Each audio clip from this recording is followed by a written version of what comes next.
ಅವ್ರನ್ನ ಇವತ್ತು ಸತೀಶ್ ರೆಡ್ಡಿ ಅವ್ರನ್ನ ಕೇವಲ ಅವನು ಈ ಗಲಭೆಗೆ ಪ್ರಮುಖ ಆರೋಪಿ, ಅವರಿಂದನೇ ಸಾಕಷ್ಟು ಗುಂಡುಗಳು ಹಾರಿದವ.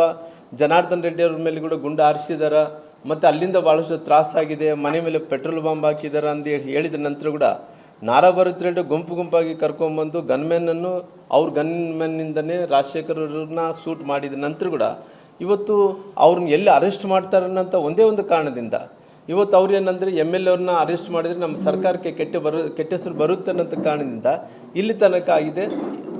ನಮ್ಮ MLA ಅವ್ರನ್ನ ಅರೆಸ್ಟ್ ಮಾಡ್ಲಿಕ್ಕೆ ಆಗ್ತಾಯಿಲ್ಲ. ಆಮೇಲೆ ಆ ಸತೀಶ್ ರೆಡ್ಡಿ ಅನ್ನೋವಂಥವ್ರನ್ನ ಇವತ್ತು ರಾಜ್ಯಾದ್ಯತೆಯನ್ನು ಕೊಟ್ಟು ಅವ್ರನ್ನ ಪುನಃ ಬೆಂಗಳೂರದಲ್ಲಿಟ್ಟು ಎಲ್ಲ ಫೆಸಿಲಿಟೇಟ್ ಮಾಡೋಂಥ ಕೆಲಸ ಕೂಡ ಆಗ್ತಾಯಿದೆ. ಅದಕ್ಕೋಸ್ಕರ ನಾನು ಅನೇಕ ವಿಚಾರಗಳು ನೋಡಿದಂಥ ಟೈಮಲ್ಲಿ ಈ ಸರ್ಕಾರ ಗುಬ್ಬಿ ಮೇಲೆ ಬ್ರಹ್ಮಾಸ್ತ್ರ ಕೂಡಿಸಿದಂಥ ಕೆಲಸ ಆಗ್ತಾಯಿದೆ. ಯಾಕೆ ಅಂದರೆ ಭಾಳಷ್ಟು ನಾವು ನೋಡ್ತಿರ್ತೀವಿ, ಯಾರೋ ಒಂದು ಮೊನ್ನೆ ರೀಲ್ಸ್ ಮಾಡ್ತಾಯಿದ್ರು. ಏನಂತ ಹೇಳಿದ್ರೆ, ಹ್ಯಾಪಿ ಬರ್ತ್ಡೇ ಸಂದರ್ಭದಲ್ಲಿ ಅವನು ಮಚ್ಚಿಂದ ಕೇಕನ್ನು ಕಟ್ ಮಾಡ್ತಾನೆ.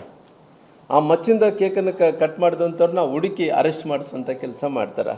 ಅದೇ ರೀತಿಯಲ್ಲಿ ಸಾಮಾಜಿಕ ಜಾಲತಾಣದಲ್ಲಿ ನೋಡಿದಂಥ ಟೈಮಲ್ಲಿ ಮಚ್ಚಿಡ್ಕೊಂಡು ಲಾಂಗ್ ಹಿಡ್ಕೊಂಡು ರೀಲ್ಸ್ ಮಾಡೋಂಥ ಟೈಮಲ್ಲಿ ಅವ್ರನ್ನ ಬಂಧಿಸೋಂಥ ಕೆಲಸ ಮಾಡ್ತಾರೆ. ಇವತ್ತು ಸರ್ಕಾರದ ಹಿಂದೂ ಕಾರ್ಯಕರ್ತರು ಸರ್ಕಾರದ ವಿರುದ್ಧವಾಗಿ ಮಾತಾಡಿದಂಥ ಟೈಮಲ್ಲಿ ರಾತ್ರಿ ಹೋಗಿ ನುಗ್ಗಿ ಅವ್ರನ್ನ ಅರೆಸ್ಟ್ ಮಾಡಿಸೋಂಥ ಕೆಲಸ ಮಾಡ್ತಾರೆ. ಅದೇ ರೀತಿಯಲ್ಲಿ ಗೃಹ ಮಂತ್ರಿಗಳು ಇವತ್ತು ಅವರು ವಿರುದ್ಧ ಹೋರಾಟ ಮಾಡಿದಂಥವ್ರನ್ನ, ಗೃಹ ಮಂತ್ರಿಗಳ ಏನು ಅವ್ರ ವಿರುದ್ಧ ಹೋರಾಟ ಮಾಡಿದಂಥವ್ರನ್ನ ಅಟ್ರಾಸಿಟಿ ಕೇಸ್ ಹಾಕೋಂಥ ಕೆಲಸ ಮಾಡ್ತಾರೆ.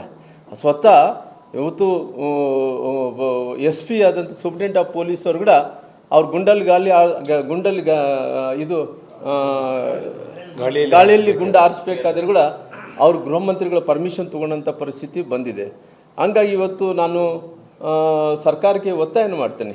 ನೋಡಿರಿ, ಇವತ್ತು ತಪ್ಪು ಮಾಡಿರೋದು MLA ಅವರು ಅಂಗರಕ್ಷಕರು ಸತೀಶ್ ರೆಡ್ಡಿ ಅವ್ರನ್ನ ಇಲ್ಲಿ ತನಕ ಕೂಡ ತಾವು ಬಂಧಿಸೋಕ್ಕಾಗಲಿಲ್ಲ. ಸಾಕಷ್ಟು ಜಾಲತಾಣಗಳಲ್ಲಿ ಕೂಡ ಭಾಳಷ್ಟು ಈ ರೀತಿ ವೈರಲ್ ಆಗ್ತಾಯಿದ್ದಾವೆ. ರಾಜ್ಯದಲ್ಲಿ ಕೆಟ್ಟ ಹೆಸರು ಬರೋದು, ನಿಮ್ಮ ಸರ್ಕಾರಕ್ಕೆ ಕೆಟ್ಟ ಹೆಸರು ಬರೋದು ನೀವು ನಿಲ್ಲಿಸ್ಬೇಕಂದ್ರಿನ.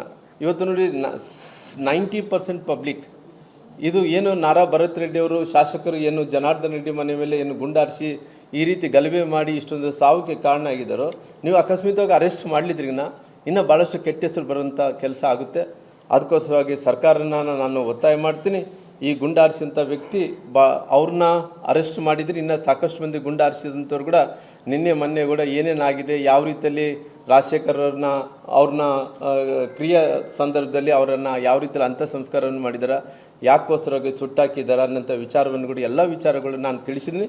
ಇವತ್ತು ಕೂಡ ಒತ್ತಾಯ ಮಾಡ್ತಾಯಿದ್ದೀನಿ, ಆದಷ್ಟು ಬೇಗನೆ ಶಾಸಕರನ್ನ, ಅವ್ರ ಹಿಂಬಾಲಕರನ್ನ, ಅವ್ರ ಅಂಗರಕ್ಷಕರನ್ನ, ಅವ್ರ ಫಾಲೋವರ್ಸ್ನ ಎಲ್ಲರನ್ನು ಕೂಡ ಅರೆಸ್ಟ್ ಮಾಡಿಸೋಂಥ ಕೆಲಸ ಮಾಡಬೇಕು. ಅವರು ಅರೆಸ್ಟ್ ಮಾಡ್ತಾ ಇರೋವಂಥದ್ದು ಕೇವಲ ಭಾರತೀಯ ಜನತಾ ಪಾರ್ಟಿ ಕಾರ್ಯಕರ್ತರು ಮಾತ್ರ ಅರೆಸ್ಟ್ ಮಾಡ್ತಾಯಿದ್ದಾರೆ.